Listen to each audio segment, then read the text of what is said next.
ಪುಣ್ಯಾತ್ಮ, ನೀನೇನು ಮಾಡ್ಬೇಕಾಗಿಲ್ಲ. ನಾವೆಲ್ಲ ಸರಿಯಾಗಿ ರುಚಿಯಾಗಿ ಮಾಡ್ತೀವಿ. ಹೊತ್ತಿಗೆ ಸರಿಯಾಗಿ ಬಂದು ಮಾಡ್ಬಿಟ್ಟು ಹೋಗು. ಆಗ್ಬೋದು. ಈಗ ದಯಮಾಡ್ಸು. ತುಂಬಾ ಒಳ್ಳೆ ಬೆಲೆ ಸಿಕ್ತು. ವಿಕ್ರಾಂತ್ ಸರ್, ಅದು ಕಲಿಸ್ತಾ ಇದೀರಲ್ಲ, ಏನ್ ಹಿಟ್ಟು? ಮೈದಾನ.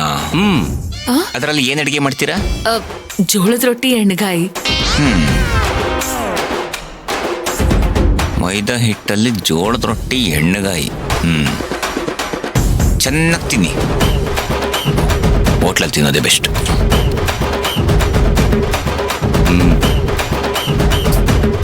ಏನ್ ಮಾಡ್ತಾ ಇದಾರೆ ಇವರೆಲ್ಲ ಸೇರ್ಕೊಂಡು?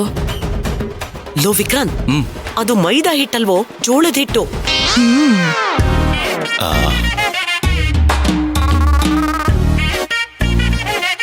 ಜೋಳದ ಹಿಟ್ಟ ಅದೇ ತರ ವೈಟ್ಗೆ ಸಾಫ್ಟ್ ಆಗಿದೆ.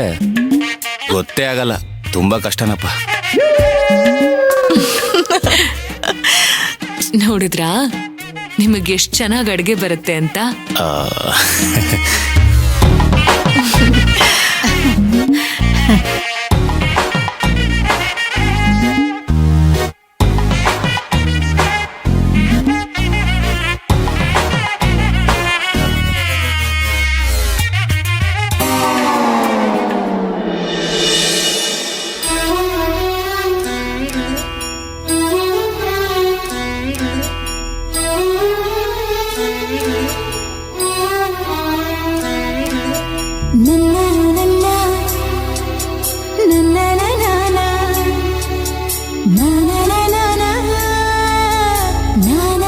ತೇಜು,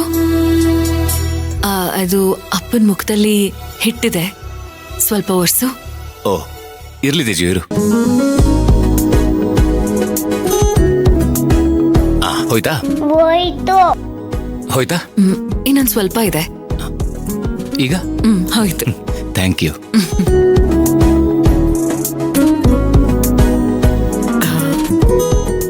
ಪಲ್ಲವಿ, ಅವನಿಗೆ ಅಡಿಗೆ ಕೆಲಸ ಬಂದಿಲ್ಲ ಅಂದ್ರೆ ಏನಾಯ್ತು? ನಿನಗ್ ಬರುತ್ತಲ್ಲ, ಅಷ್ಟು ಸಾಕ್ಬಿಡು.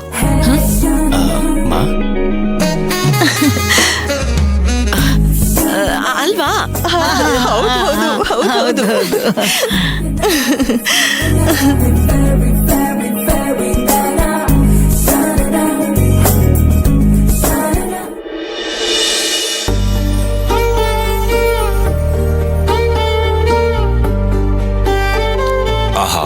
ಕಲ್ಲಲ್ಲ ಮುಳ್ಳಲ್ಲ, ಜೋಳದ ರೊಟ್ಟಿ, ಉತ್ತರ ಕರ್ನಾಟಕದ ಜೋಳದ ರೊಟ್ಟಿ. ನೀವೇ ಮಾಡಿದ್ದು? ಜಮಾಯಿಸಿ. ಜೈ ಉತ್ತರ ಕರ್ನಾಟಕ. ಜೋಳದ ರೊಟ್ಟಿ, ಎಣ್ಣೆಗಾಯಿ ಪಲ್ಯ ಬೊಂಬಾಟ್ ಆಗಿದೆ. ಪ್ರಭಾ, ತುಂಬಾ ಚೆನ್ನಾಗಿ ಮಾಡಿದ್ಯಾ ಕಣೆ. ಅತ್ತೆ, ನಮ್ ಗೀತಾ ಒಬ್ಬಳನ್ನ ಬಿಟ್ಟು ಬೇರೆ ಎಲ್ರೂ ಅಡ್ಗೆ ಮಾಡೋದಕ್ಕೆ ಸಹಾಯ ಮಾಡಿದ್ದಾರೆ. ಎಲ್ರಿಗೂ ಕ್ರೆಡಿಟ್ ಸೇರ್ಬೇಕು. ಅದೇ ನಾನ್ ಸಹಾಯ ಮಾಡಿಲ್ಲ. ಏನ್ ಮಾಡೋದು? ಕ್ರೆಡಿಟ್ ಕಾರ್ಡ್ ಬ್ಲಾಕ್ ಆಗಿದೆ. ಅಡಿಗೆ ಮಾಡೋ ಕ್ರೆಡಿಟ್ ಹೋಯ್ತು. ತಿನ್ನಿ. ಅಡ್ಗೆಗೆ ಸಹಾಯ ಮಾಡೋ ಕ್ರೆಡಿಟ್ಗಿಂತ ಕ್ರೆಡಿಟ್ ಕಾರ್ಡ್ ತುಂಬಾನೇ ಇಂಪಾರ್ಟೆಂಟ್. ಅದ್ರ ಬಗ್ಗೆ ಯೋಚನೆ ಮಾಡಿ ತಿನ್ನಿ. ನಾನು ಕಾರ್ಡ್ಲೆಸ್ ಗೋವಿಂದ ಆಗ್ಬೇಕು ಅಂತ ಅನ್ಕೊಂಡಿದ್ದೀನಿ ಕಣೆ. ನೀ ಏನೇನು ತಿನ್ನು. ರೊಟ್ಟಿ ಸೂಪರ್ ಆಗಿ ಮಾಡಿದ್ದಾರೆ.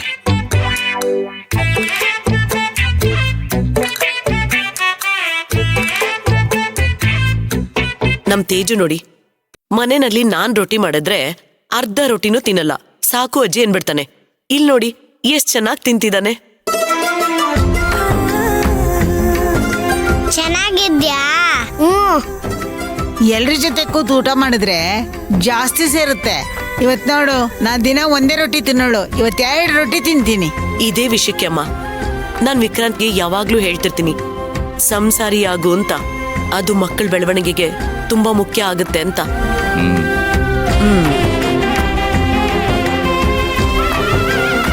ಪಾಪ ಅವ್ರ ತಾನೇ ಎಲ್ಲಿ ಸಂಸಾರಿ ಆಗ್ತಾರೆ.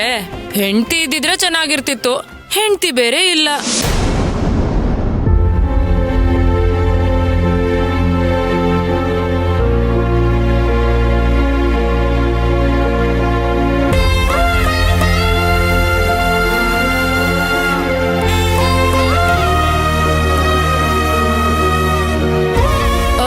ಹೆಂಡತಿ ಇಲ್ಲ, ಹೆಂಡ್ತಿನ ಕೊಂದನು ಅಂತ ಬೇರೆ ಆರೋಪ ಇದೆ.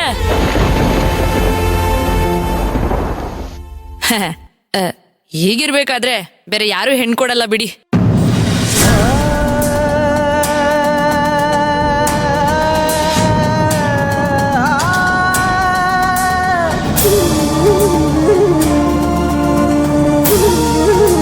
ನೀವೇನೋ ಈಸಿಯಾಗಿ ಹೇಳ್ಬಿಡ್ತೀರಾ ಬೇರೆ ಮದ್ವೆ ಮಾಡ್ಕೊಳ್ಳಿ ಅಂತ.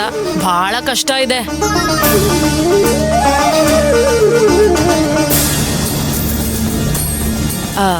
ಯಾಕಂದ್ರೆ ಹೆಂಡತಿ ಸತ್ತೋಗಿದ್ದಾಳೆ ನೋಡಿ ಆಲ್ರೆಡಿ.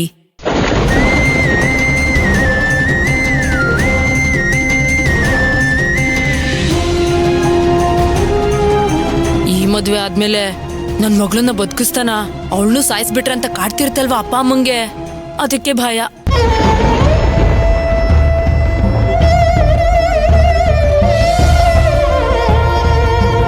ಒಬ್ಬರನ್ನ ಕಳ್ಕೊಂಡು ಉಳ್ದಿರೋರು ಅದೇ ನೋಗೆ ಬಾಧೆ ಪಡ್ತಾ ಜೀವನನ ಕಳ್ಕೋಬಾರ್ದಲ್ವಾ?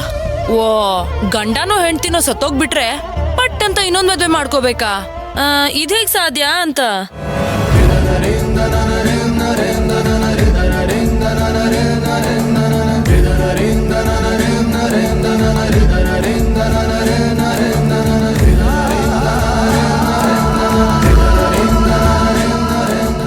ಗೀತಾ, ತಕ್ಷಣಕ್ಕೆ ಮದ್ವೆ ಆಗ್ಬೇಕು ಅನ್ನೋದು ನನ್ನ ಅಭಿಪ್ರಾಯ ಅಲ್ಲ. ಮರೆಯೋದಿಕ್ಕೆ ಪ್ರಯತ್ನ ಪಡ್ಬೇಕು ಅಲ್ವಾ? ಒಂದಲ್ಲ ಒಂದಿನ ಮರಿಲೇಬೇಕು ಅಲ್ವಾ?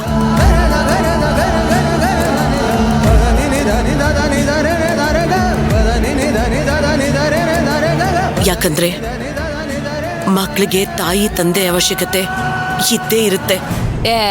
ಮಕ್ಳು ಅನ್ನೋದು ಒಂದ್ ನೆಪ ಅಷ್ಟೇ. ಗಂಡಿಗೆ ಹೆಣ್ಣಿನ ಅವಶ್ಯಕತೆ ಇದೆ, ಹಾಗೆ ಹೆಣ್ಣಿಗೂ ಅಷ್ಟೇ ಗಂಡಿನ ಅಗತ್ಯ ಇದೆ. ಇದೇ ಸತ್ಯ.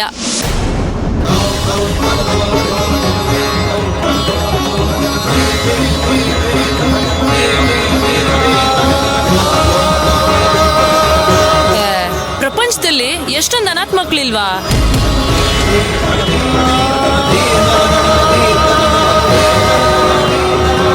ಅಪ್ಪ ಅಮ್ಮ ಇಲ್ದೆ ಅನಾಥರಾಗೋದೇ ಬೇರೆ, ಹುಟ್ಟಿದ ತಕ್ಷಣ ಅನಾಥರಾಗೋದೇ ಬೇರೆ. ಸಮಾಜದಲ್ಲಿ ಸಾವಿರಾರು ತೊಂದರೆಗಳಿದೆ, ಎಲ್ಲ ಮೈಮೇಲೆ ಎಳ್ಕೊಳಕ್ಕಾಗತ್ತೇನೆ? ಅದಾಗ್ಬಾರ್ದು ಅಂತಾನೆ ನಾನು ವಿಕ್ರಾಂತ್ಗೆ ಇನ್ನೊಂದು ಮದ್ವೆ ಮಾಡ್ಕೊ ಅಂತ ಹೇಳ್ತಿರೋದು.